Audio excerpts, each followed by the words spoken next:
Blaze, how you doing, my friend? Doing pretty good, nice and early, but I'm ready for the CIS showdown here. I was thinking a little bit about what you were talking about yesterday, the idea of what would be like the top three, top four Western teams, and really one or two of those slots has to belong to the CIS, but it's really hard to call. There's a lot of really front runners here that have shown they have the potential to take games off one another, even this deep into the patch. So it's really interesting. This is probably one of the more dynamic scenes right now, as far as the shuffle being pretty much concluded, but teams still trying to find their form. And yeah, I really am excited to see if Moscow 5 can pull off the results that we would expect from this caliber of players. And obviously, Empire, they have their on days and their off days, but when they are on, they are on. Yeah, this M5 was hot yesterday in their first game with PGG's Mirana, and it was banned out. I forget if it was the second stage or the first stage, but it was banned out in the first four picks or the first four bans by their opponents yesterday in their second game. So this time they get it at the same time. They give up Lycan, they give up Batrider, and it is going to be hard to fight around the Roshan pit with Lycan constantly split pushing, with the Batrider's ability to gain vision over the pit. I do like Empire's draft so far, and I think you'd be crazy not to take those heroes if they're left in the pool. Still, you get Brew, some pretty good control for Lycan before he gets a BKB. Obviously, the Cyclone's fantastic, the Drunken Haze, the Evasion. Overall, Brew's entire kit matches up well against Lycan in fights and makes him pretty difficult to bring down. So I think on both counts, a solid draft so far.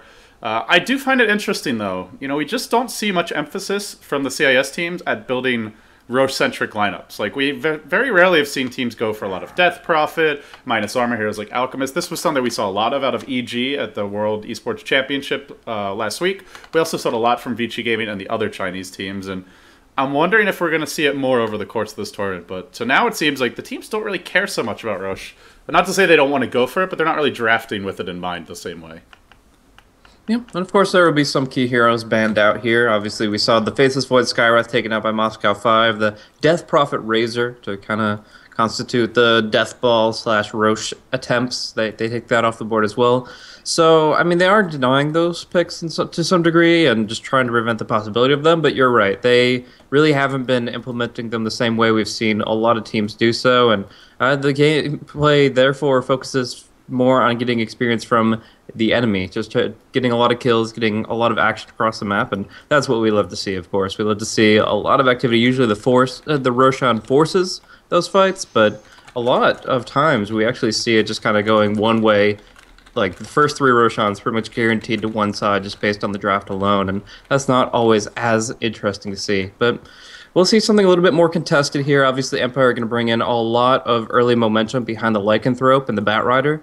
The bit of tower emphasis to get the Blink Dagger up on Bat, and from there just trying to follow up the initiation with some real damage. But there are plenty of options for Moscow 5, how they respond in terms of supports. Since they didn't get banned out, they could pick up either the Vengeful Spirit, the Abaddon even, they could go for the Disruptor, they can go for even Shadow Demon for defensive disruptions. There's a lot of reactive play that you can do when a target gets lassoed, and I think that's going to be important, is responding to these situations appropriately. Hell, even a Nyx could be at least delaying the Batrider's movement away with his Spike Carapace. So a lot of different ways to respond, and I'm curious exactly which one they'll go with.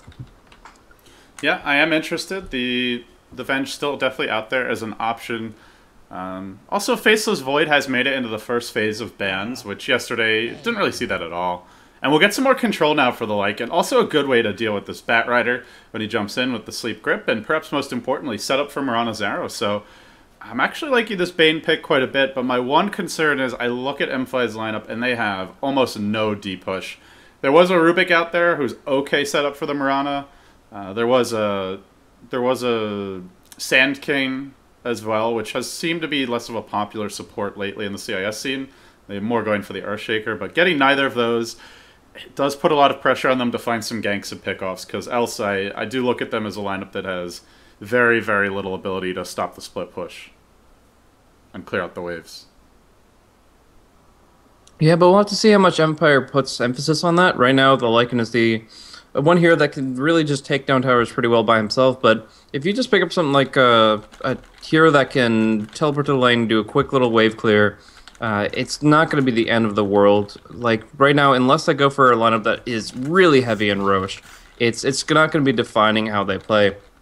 Vengeful Spirit is going to be picked up here, and the aura does contribute, but it's not a direct way of doing it. You still have to have like a Chen or an Enchantress coming out of the jungle and helping out in that capacity. So I would have to say that they should definitely pick up one hero with some good AoE spell damage, but they don't have to be sweating the towers just yet. If they can just win out the fights, make sure their arrows are on point, make sure their stun combos are on point, they should still just be able to hold the line just based on their own skill sets and make a lot of kills happen. So we'll see with this fourth pick here. This is the definitive one for Empire, whether they're going to commit to the push or whether they're just going to kind of go for a little bit of negative armor here, a little bit of disable and range of initiation there, and just kind of go for an all-around lineup. Yeah, it's a big pick. Could be a lot of things. Resolution has played the Batrider mid, so that's an option. Most likely we're looking at it in the off lane. His Invoker is still out there. Hero hasn't been as popular lately and is kind of weak to these early roams that Bane and Mirana often throw out, but I think it could still work, and if they get through the laning stage intact, their mid game would be really strong. There we go. They'll actually go for the Silencer, and could be a support Silencer, but we saw the carry one yesterday. It worked brilliantly, and wouldn't surprise me if we see one again. And you look at M5, monopools are a bit small on a lot of these heroes, the Mirana, Brew, and the Centaur. Even Bane, his spell, he's got a pretty decent monopool, but his spells are just extremely expensive. I want to see a silent Silencer just because you get to say it. And his name is best for the hero. It's a matchup made in heaven. He was born for it. It's got to happen.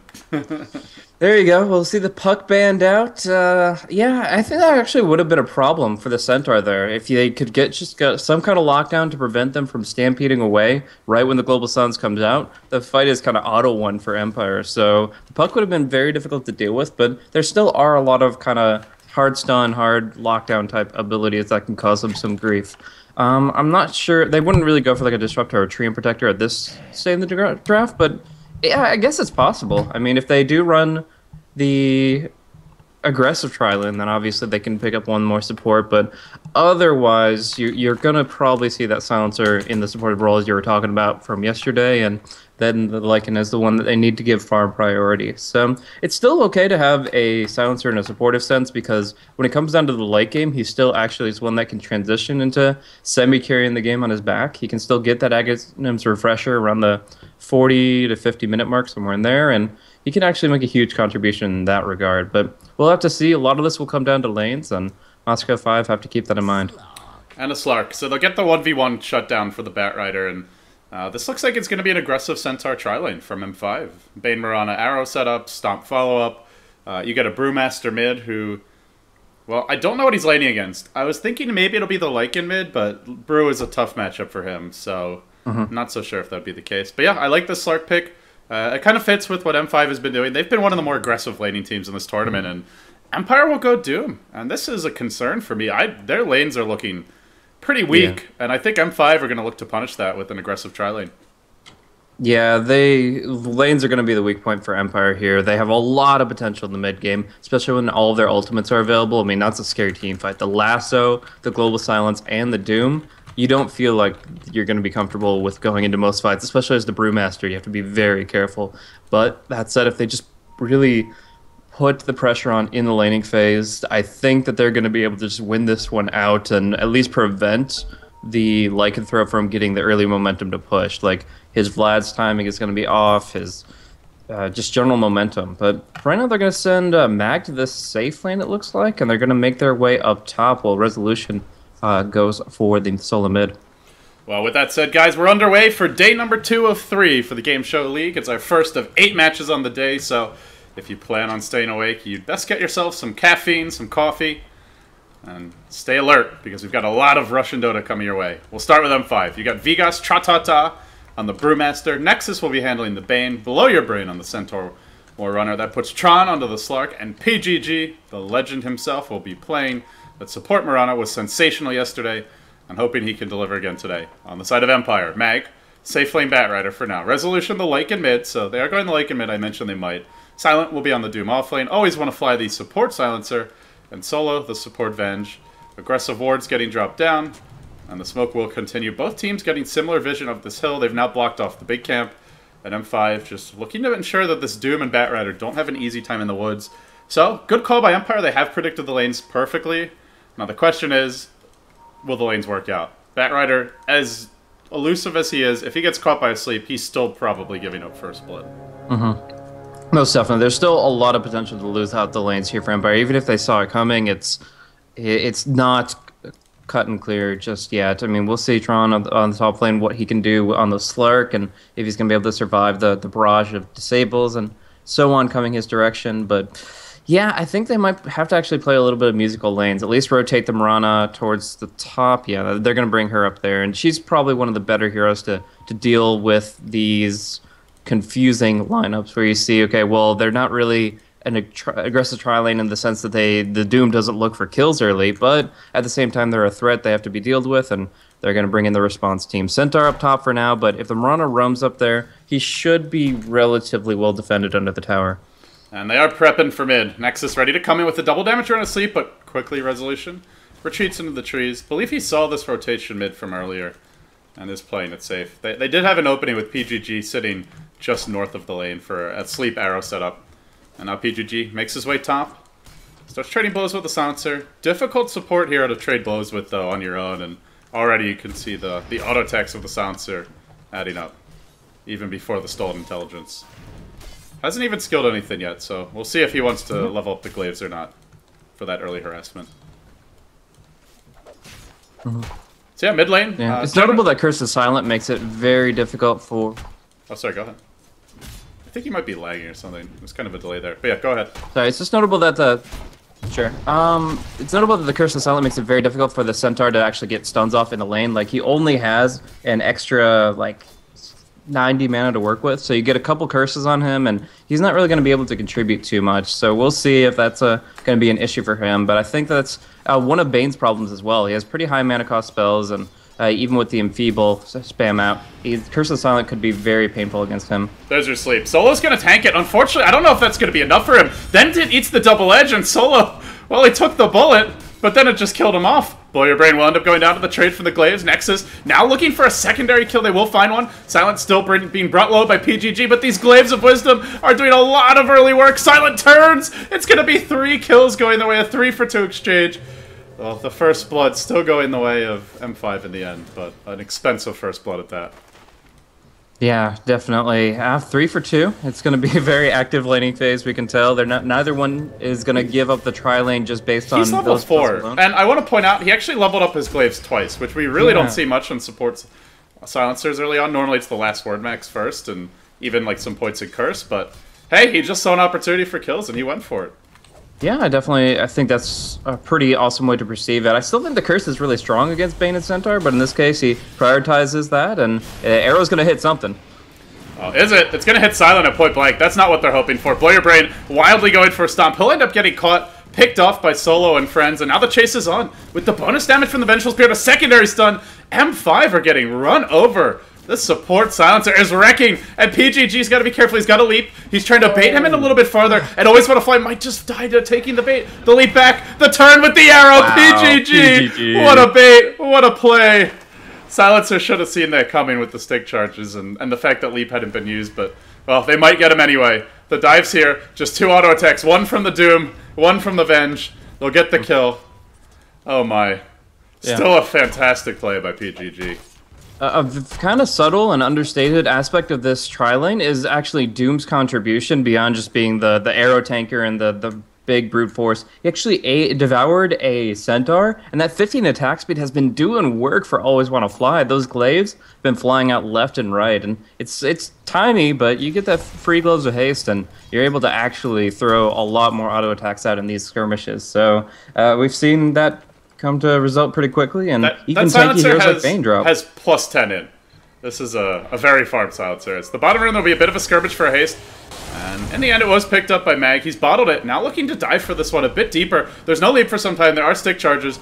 Just trying to wait, force out the stick at the very least. Diving deep for Tron will dodge away from the arrow and forces 3 heroes off to the mid lane. He'll quickly make his way back bottom. But yeah, Blaze, already we're looking at +10 in, and we're 4 minutes in. That is scary. Yeah. Even if they weren't dramatically winning this tri-lane, the fact that they're trading kills constantly is actually extremely favorable for Empire, because they're still going to be getting farm on the Doom because of Devour, and they are getting all that juicy intelligence. Silent is going to go ahead and keep his Centaur Aura, I think that's really good for the team in general, and if they can just find one initiating disable, they're going to find a pretty easy kill, but there's an arrow. The other way around.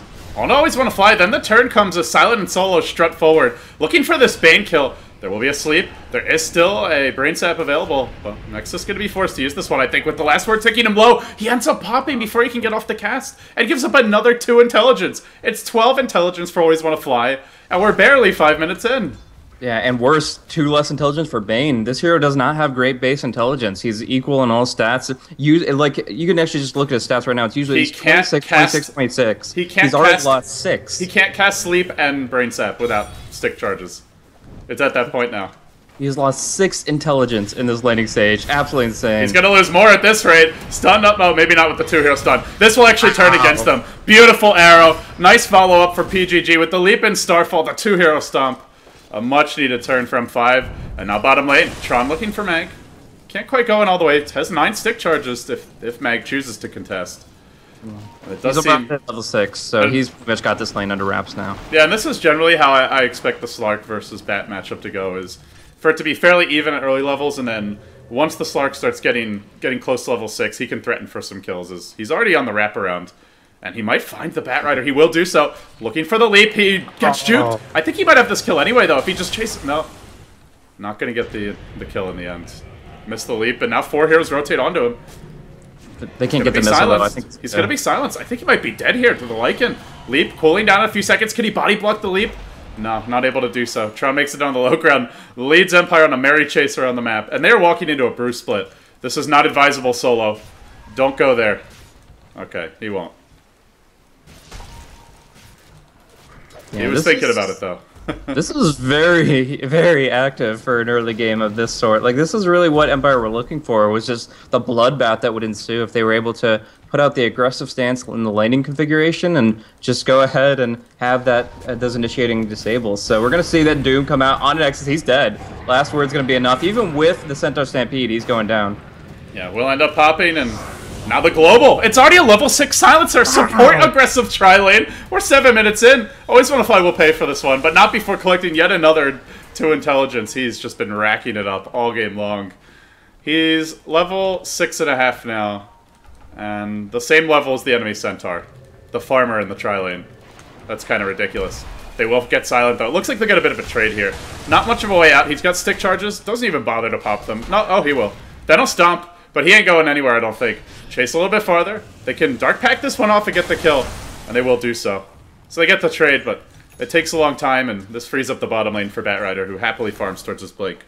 Yeah, Mag hasn't had the best of times this game. If we just look at the CS board in general, he's starting out 41-3, and that's really good, but we see that now he can't really hold his own. So the time frame right now, where he can just get free farm on the bottom lane and on the jungle, is very critical, because he doesn't want to be sitting around looking for his Blink Dagger for another 4 or 5 minutes. He wants to take the CS that he got before the Slark started manning up and really turn that into some revenue streams. So we'll see him farming up, getting some Mud Golems, but actually going for a little bit of Firefly damage to try to find this Blink around the 11-minute mark. Yeah, that's still a pretty good timing, considering that they've had such a good start at the tri-lane. They'll have Global as well, so when Bat Rider jumps in, if Doom gets a Blink Dagger and jumps in, doesn't look like Silent will be going that route, but yeah, they will have the Global to prevent counter-initiation, and once he gets Force, that's a very difficult combo. Every time that happens, even the Slark can be food to that. Won't be able to Dark Pact it off if he's already been silenced. So I think there's a lot of potential here for Empire to snowball their advantage every time the ults are off. And if you're M5, I think you really got to start finding openings. Brewmaster is Blink now, and they should be putting pressure elsewhere on the map. Yeah. You never really looked at Moscow 5's lineup and thought, this team is going to be under the gun pretty soon, but this Silencer pick has just done so much work in the laning phase that it actually is going to be the case. I mean, the Bane isn't really contributing all that much with his reduced intelligence and the fact that he's not level 6. And the Slark had an okay time, but he wants more. He can't really get solo kills right now. He can solo zone the Bat Rider, but he needs a +1 to get the kills. They're just going to focus down right now on the tier 1 tower, but that's just to even up the one they lost up top. Meanwhile, Resolution applies a bit of pressure. They'll get the tier 1 bottom lane, but like you said, it's a later tower for them. And the pressure continues to mount as the Lycan will rotate in towards that lane. Pushing for the tier 2 top tower with Doom online, with the Centaur Stomp ready. Midas about to be picked up on Doom. Empire continue to just snowball and acquire steam in this game. And still, we look for M5's first big team fight on the back of a... Oh no. They went Moonlight Shadow, but this Wolf just spotted them out. This is a disaster. Completely wasted rotation. All 5 heroes coming in. Resolution will even use his ult form just to get out of here a bit quicker. And they'll bring Mag in as well. Just picked up his Blake. Just got a smoke. They know Moonlight Shadow's now been wasted, and they'll be itching for a fight, it seems. Yeah. Now, Blow Your Brain just picked up his Blink Dagger as well. Which do you think will be more relevant in the coming minute or two? Do you think the Blink on the Centaur or the Blink on the Bat? I think the Bat will be bigger because he's got Global backing him up. If you get off the Global and then just jump with that, like, what does M5 do? Yeah. They have absolutely nothing at that point. So, assuming they chain it properly, I think that's the more important pickup, yet we'll see if they get the jump. How quick will always want to fly B? They get ta-ta-ta, holding the Global for now. Now will be thrown out along with the Doom, and immediately the Panda's out of the fight. Then the 2 heroes stop in the middle of Stampede damage, preventing Blow Your Brain's retreat, getting the Panda killed, and PGG abandoned ship. It's up to Tron to turn this one, with the arrow coming through, connects on Silent, still trying to finish off the Bat Rider, but he backs off before doing so, now leaps to the north. They'll lose the Mirana as well. They've given up 3, got nothing to return, and Tron must retreat to the west. Go west, young man, they say. And the slithering Slark will try to make his retreat. But now, oh, that's not a good leap. Oh, Slarky. Slark. That is not where you want to be. He'll keep on running. He can't get the move speed. He's got 2 stick charges. He's done. Just auto attack should do him in. Question is, will the neutral get the deny? Not even that. Oh, that neutral's pretty weak at it. 8 friggin' base damage. And it's 22 int now. 22 int at 11 minutes. He's averaging 2 int a minute.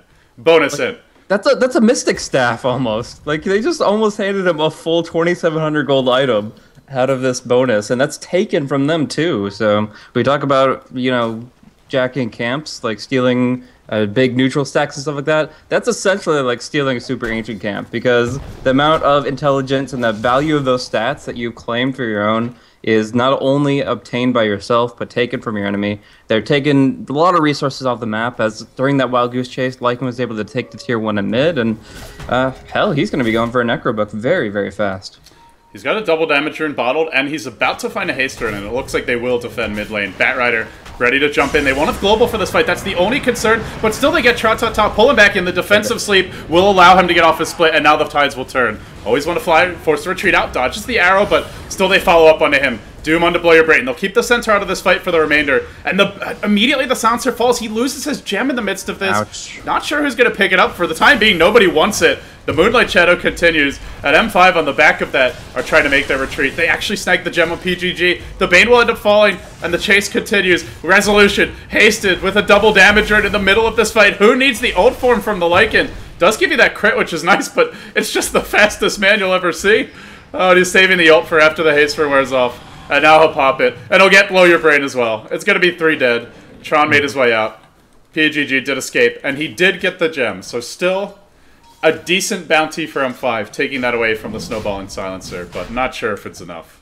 Yeah, if they can't prevent the Roshan, it's not enough, unfortunately. Like, the Silencer pick was huge, but they just followed it up anyways. The timing was just slightly off for Empire there, because Silence Doom was on a 2-second cooldown when the lasso was just ending. So in the end, they didn't get really anything. Oh, Resolution still want to tank up a couple stuns, and the arrow did hit a Wolfie there, but looks like it's just going to be enough to force them out of the pit. They have Global, but they don't have the Doom, and I think that's a really big cooldown for the next engagement. Yeah, and we see it again. Like, you have Global, which pretty much takes the whole M5 squad out of the fight. The only one who can possibly dodge that is the Slark with a perfectly timed Dark Pact. And realistically, like, you can't really tell Global's coming in Dark Pact in anticipation. You can guess, hope for the best, but yeah, they have no BKBs up on this team, no Manta Stone, no way to remove it of any kind. And when Global's there, then 5 heroes can't counter-initiate. Bat jumps in, lassos 1, another one gets doomed, or they just throw everything at the Brew and he goes down. And without split, it's tough for M5 to take a convincing fight. So, to me, every time Global's up, if Empire are able to orchestrate it properly with good initiation, like, they shouldn't lose the fight. It's only if they get caught in an awkward position or have to blow the Global defensively that I see them losing one. It's right back into the pit for Empire. But they are coming from the rear. Tron leaping forward, dodged away by Blake. Centaur leaping forward to try and kill steal off the Aegis, but he's a bit too late for this. Now the global of Always Wanna Fly has been thrown out, and from the high ground, PGG tries to start dealing the chip damage, but Resolution's in munch mode. He chomps up one, he looks for a second, and his Blow Your Brain, actually the double edges, he drops very low. Now the Panda split, didn't go for a final clap, just immediately split. Resolution will find a kill. And then on the south end of the engagement, there's a Cyclone up on the Doom. A retreat attempted from the Brew. He's just streaming out of this base, or out of this fight, I should say. But Solo continues pursuit. He'll get Boulder Toss first trouble. Tron to the south, and in the end, well, the Aegis still on the Lycanthrope, and so definitely a win there for Empire. Yeah, absolutely. The problem split didn't honestly do all that much there. They killed the Fire Panda off immediately, and they're just going to march right down the mid lane. They've still got the Doom cooldown. Solo's getting swapped back. They really have an easy tier 2 on their hands, and what can the Slark do in return? He's not one of those heroes that just can go ahead, oh, don't worry guys, I'll farm up a lane on split push. An arrow does connect, but the tower is down. At worst, Solo dies alone. Uh-oh. Good positioning from Blow Your Brain. He moves to the north side of Resolution to ensure the 2-hero double edge, but they don't have an arrow to cancel his TP, and Hope barely escapes. Silent, not so lucky, then pops his drum charges and heads north. And PGG with no arrow, no stick charges, don't think they actually get this kill. He can leap to chase. Maybe with Blow Your Brain's additional blink they can. Max thinking about coming in. Doesn't have a lasso ready though. And Silent, he turns. Will he Doom? He gets the 3-hero stomp yet again. And keeps her running south. Arrow, still no mana for it. There's 5 stick charges now on PGG, but elects not to use them. As Tron leaps forward with his own blink dagger, but doesn't quite find the right angle to go on Silent. Now trying to retreat out as Mag continues his own pursuit. He has a lasso ready. Arrow, tanked by a wolf, will continue moving forward. Dark Pact is up. So even if he jumps in with the lasso, it's got to be just right. And it's not. The blink out from the Slark in the nick of time. Yeah, that blink is new for the Slark, but it wasn't enough to bring down the Doom, unfortunately, and they just, they don't get as much as they needed to right there. They don't even bring down the Aegis of the Lycan, as you just barely got that TP off. So in the end, they just get to push with full momentum behind them. The Doom will get a blink dagger of its own. He's been Midasing and devouring in the midst of the fact that they've been taking control of the map. So right now, you're going to see a huge gold, and actually we can call it now net worth swing in favor of Empire. Finally, man. Jeez, Dude. that took them long enough. It's been literally 2 years that people have been asking for this. All in good Valve time, I suppose, but alright. Now the graph means a lot more. This is quite a good change. I approve. Yeah. I was smiling as soon as I thought. I'm like, there would be so many people that just don't give a damn, but I can't even count the number of times I've had to explain, okay, well, they bought back half a dozen extra times, they've done a lot of consumables, scrolls, etc. Just show the net worth. There you go. Well, this is another one of our production features now, I guess, antiquated. As we did have the net worth bar graph. But Doom will be there in Tron. Can't Dark Pact that off. The Sound starts to chase. Gets off the level def. I don't think it's quite enough for the kill. He needs a little more damage for this, but he's gotten cocky. They'll have to use a global just to secure his retreat out of the fight. And he'll get out safely, but the Slark will end up living. And barely at that. Quickly start healing up. Arrow hits a wolf, but not the one they want, just the alpha, and now they go and pop the Moonlight Shadow. They do have Sentry Wards in the stash, but none on hand that I can see, so that Shadow is a full get-out-of-jail-free card, but they're kind of using it to initiate. Have to be careful here. The wolf is going to scout everything out, but the arrow is going to connect. Solo caught out of position. Lasso will be there on the Brewmaster, but they need some follow-up for this. With no Global Silence and no Doom, he's getting off his split. The question is whether or not it's soon enough. Solo being pursued to the ends of the earth by Blow Your Brain. Will they end up killing him? They will. Took him long enough. But finally they secure it. And Miwa on the south side of the engagement. Vigas still in pursuit of Silent. Has a Blink Dagger. Cooling down in a few seconds. Arrow not narrowly dodged. There is a Blink for the Doom. And to the south he goes. So in the end, only losing the Venge, considering they had no Global and no Doom. That's a pretty damn good escape by Empire. Yeah, I thought it was going to be worse than that, but they still aren't really taking anything more with this Aegis. You want them to see them actually really coordinate their abilities a little bit more, but the Doom is the big thing. They couldn't follow up Doom after Lasso, and with that, there isn't as much of a fight. Like, it's really hard to go up against Vigas' Brewmaster now that he's hit level 11. He does bring a lot to the table there. We do see a deep ward coming in, not actually going to be a Sentry Ward in range of that Observer. A very interesting placement coming out from the Bane. Hey, where's that gem, by the way?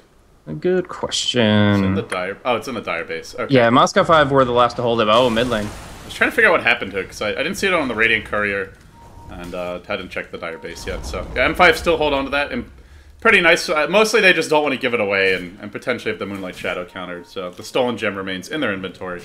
But yeah, like you were mentioning, the Sentry just a bit out of D-Ward range. As we'll see aggression from the Lycan.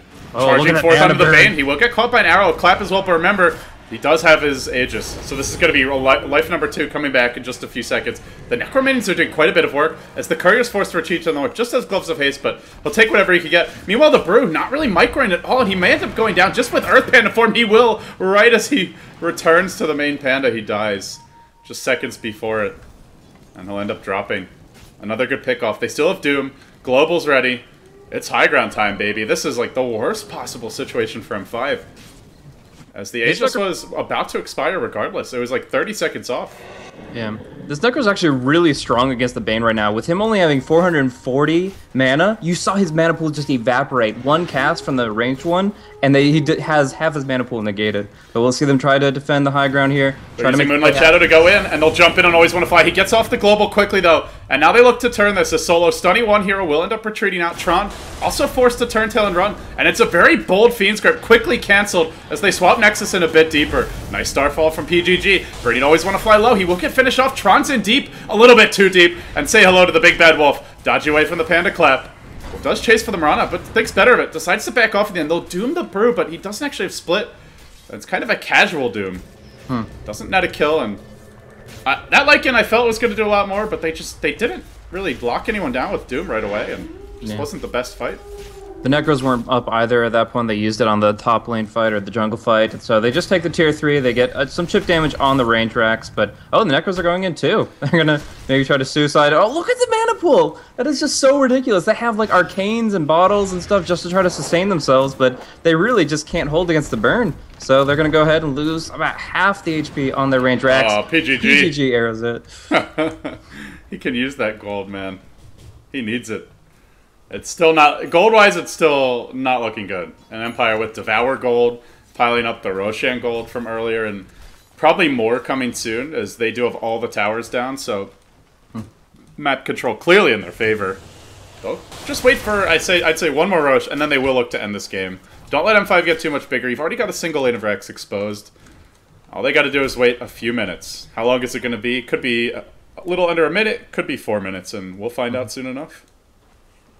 Yeah, the big deal here is now they have the Geometry side. They were using the Necros to de-ward a little bit before, but now they march in the enemy jungle. They're going to be seeing the one ward that they have up. They can crush Moscow 5's sense of security with just extreme pertinence, going ahead and de-warding everything, seeing the Moonlight Shadow coming and responding to that appropriately. The only thing they lack right now is the Doom, and that just came back up. So they're in a really good spot here to kind of just choke this one out. But Moscow 5, they still have a lot of tools to try to create the openings. The Fiend's Grip is a very high value spell if they can get it off in full. And of course the arrows could be aimed as well. Look at that vacuum lasso on the Vegas. He could have gotten off his split, but he's like, okay, he's not going to be able to lasso me. Well, Mag has other ideas. He's got a vacuum cleaner instead of a normal lasso. Nexus will get called out next. They'll lose 2. And now we see the high ground push. They're not even fighting with the Lycan. Resolution's busy in his own world top lane. He'll take the first lane of Rex. They're forced to stampede to get in here quickly. But Resolution just doesn't care. He might pay for this. He might wish he had cared more as he tries to retreat out. He's living on 9 health. One more auto tech from PGG will bring him down, yet the damage was done as the Wolves pursue PGG to the fountain, ends up falling to the Doom, who dies deeper for this. It's 4 down. The Courier wanted to recover the gem. It nearly dies to the Necro minions of the Wolves. And then the lone survivor is Tron. Off in no man's land to the left. Yeah, and they get the... I mean, even if the Lycan has to sacrifice himself for Rax, he's perfectly happy with that. But the fact they can follow it up with kills after that is just showing how in dominant form Empire is right now. Going in, they have the Force Staff. They can blink Shivas on top of their targets. Nowhere is safe unless the Brewmaster gets off the perfect ultimate. It really just goes back to that offensive tri-lane from Empire. Like, you look at this lane on paper, and you're like, it's a Doom offensive tri-lane. Sure, Doom is Radiant, so he can devour creep quickly. It's not the worst tri-lane in the world, but you wouldn't think that they'd be that strong, and it was just the Silencer that did all the work. Going for early points. The Glaives just out-harassed everyone on M5, and the other thing was they did a good job of anticipating the arrows. They'd see a sleep, they'd immediately move to block it, so nobody ever got slept into an arrow, and the hero that tanked it was the Doom, so even though he ended up being in trouble, it was giving the Silencer free reign in the fights. And after those first few kills, they got an early Global, converted that into a kill. Early Doom, converted that into another. Empire really just snowballed this, and I'd say just it was the little things in the tri lane that have made this game what it is for them. Yeah, Empire really knew Moscow playstyles well with the fact that PGG and Nexus were constantly looking for kills. That's what they wanted out of it, with the Doom kind of providing that buffer by staying on the front line, taking a few bullets, and just being that high HP hero that can deal with all the damage coming in. They were able to really make use of the two backline heroes, the Vengeful Spirit, the Silencer, in how they dealt damage. So they convinced Moscow 5 that it was safe to take a fight, just based on the fact that they have this very active lane composition, and then they go ahead and just beat them at their own game. They're really, really nicely done on the top lane, and it has been the major impact point that has snowballed them to where we are now, 25 minutes in, one lane of Rax down, second Roche pretty much slated to fall in favor of Empire. Did you see that, Roche? Wow. Just wow. He's already got an Assault Caress, and we're only 25 minutes in. Meanwhile, our Bat Rider is looking for some kills. Mag diving deep behind enemy lines, but can't quite get in range for a jump. Yeah, he shredded that Roche. I don't think there's another word for it. That was quickest Roche I've seen in a long time. Like, under 5 seconds. For sure. And they push in now. They've got a Reaver up on the Doom, with a completed Assault Cuirass on Resolution and the Venge damage R being maxed out. These buildings are just gonna melt. I give this one no more than 4 or 5 seconds without a glyph. And just 6 or 7 auto attacks, maybe closer to 10 for the like, and it goes down. Now M5, they'll try to initiate. They'll Drunken Haze Resolution, they will stampede their way in. As the Brood jumps deep onto Mag, he will isolate him to start the fight. The Boulder Toss follows this up. Turdy will be the Doom, but he manages to find Tron. That's the key here to focus down. Global Silence was used to disengage and turn this, and now Nexus is on the back foot. The Panda Aspect's being munched up by Lycan, kills it off before he can respawn, or return to his main form, and it'll be Nexus next. That's 3 down. They're pursuing for a 4th as the Slark leaps away to the left. He'll end up living, but it doesn't matter. GG for Moscow 5. They just got run over. And Empire improved to 2-1. The wolf is at your door, my friend. They just really supported him well enough that he could be the highlight of the mid to late game there, getting amazing split push, some awesome crits, huge physical DPS coming out from him, and they just didn't have an answer for it. They expected to win out the top lane. They showed with every single fight that they thought they had a stake in it, but in the end, Empire were the ones to come out on top. The Doom Silencer Vengeful Spirit lane, not one you'd expect, but one that proved very effective. And with that, guys, that wraps up our first of 8 games today for the Gameshow Dota 2 League. I'm LD, of course. I was joined here by Blaze. You can follow him on Twitter @BlazeCasting. And with that being said, we'll take a very quick break. We'll return for our second match of the day. That match is going to be... Let's see, waiting for my schedule to load here. And it's going to be Empire versus Virtus Pro. So we'll say goodbye to M5 for now. VP currently undefeated 2-0, and we'll see if Empire can knock them down a peg as Day 2 action of Gameshow League continues after this. Stay tuned.